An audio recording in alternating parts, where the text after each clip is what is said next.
And I state that without arrogance. I don't mean to be arrogant, but I am a realist. And as a realist, it would be absolutely unprofessional for me to sit here and pretend I'm not an exceptional human being. Because I am. The untouchable True School Sports Empire proudly presents something the boxing game's been missing. Hey, what's going on? It's your boy BT, and I came here to talk some boxing with the thousands of True School Sports subscribers. Now, Tony Harrison. Yes, that Tony Harrison. He's got his big fight coming up next month with Tim Tszyu out there in Australia. It's going to be a momentous occasion. It's one of the best fights that could be made at 154. I tip my hat to Tony Harrison for taking the challenge and stepping up to the plate of fighting a guy like Tim Tszyu on behind enemy lines in Australia. It's going to be a great fight. Now, he obviously can't overlook the Tim Tszyu fight because Tim Tszyu is more than capable enough of beating him, especially when you factor that he's at home. We've seen Manny Pacquiao versus Jeff Horn. Crazier things can happen in Australia.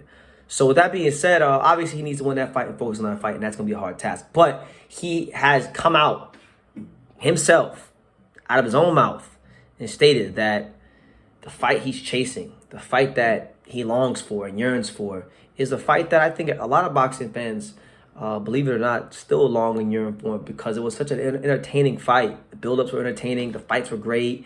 They were well promoted. They were everything right with boxing, and that was Tony Harrison versus Jermell Charlo. He wants the third trilogy fight because as far as he's concerned, and as far as I'm concerned, it's 1-1 right now. It's 1, Jermell Charlo 1, Tony Harrison wants. We gotta get a definitive answer to see who really is the better fighter of the two. Although Jermell is more accomplished, I'm talking about between the two when they fight. Tony spoke about it. Here's what he said verbatim. He stated the following, and I quote, "Everybody knows damn well that that's the fight I'm chasing. To be honest, that's the goal. Right now, I still got all my senses. I'm still able to talk to my kids and talk rationally, but one punch can change everything. For me to become undisputed and for me to start this journey that Alicia Bumgarner just became, I don't think there's anything else for me to do. The Charlo fight is a nightmare I have to live with. That's the reason I'm still chasing that fight. So for me, he got injured, and I said, you know what, so basically, look, he wants that Charlo fight because, I always laugh at people in life. Like I'll talk to people like people my age, people that are older, and they'll say, I have no regrets in life. People say people say I have no regrets in life. I don't regret doing this. I don't regret doing that. And I think I always think people say that they have no regrets. It's bullshit. Oh, I have no regrets because if I didn't go through this, it wouldn't have made me the person I am today. Which is a bullshit thing to say because I feel like anybody who's really lived life and really strived to achieve things in their life, somewhere along the way, they've made a mistake, they've come up short, and they have some regrets. Whether it be mild or major, there are some regrets there. But you don't let the regrets consume you. But we all have regrets. If you really live this life, you have a regret or two. Think something you wish you could have done differently, And for Tony Harrison, this is one of those things for him.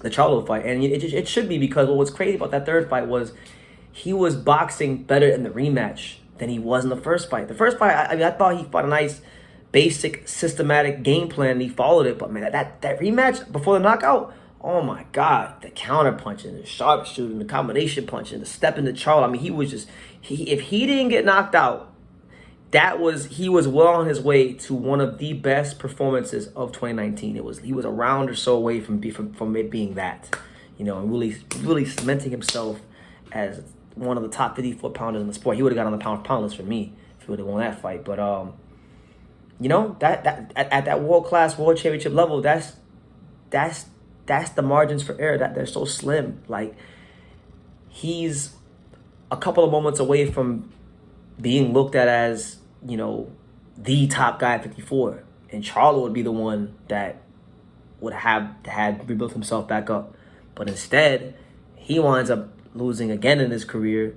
Charlo gets the defining signature win of his career and then parlays it into one of the greatest runs at 154 to become the first undisputed 154-pound champion. So that's the margin that he had to deal with in the fight. He came up short. But he wants that get back.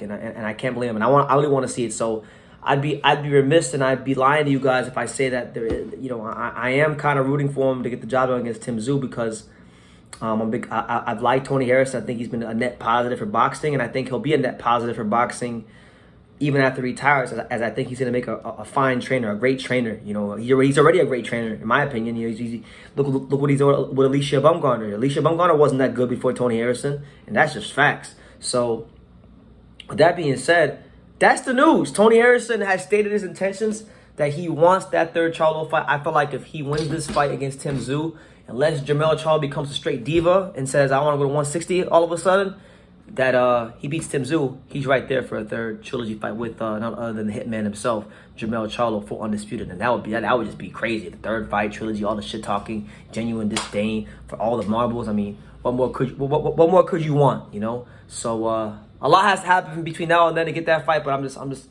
he talked about it, so I talk about it. So yeah. Let me know what you guys think in the comments down below. Make sure you guys take the time to subscribe. And like I say in every single one of these videos, you can love me or you can hate me, but I'm just a kid from Dania. So until next time, take care, guys. Thank you for watching another video on the untouchable True School Sports Empire. For more great boxing content just like this video, click right here and make sure you subscribe. Much love from sunny South Florida.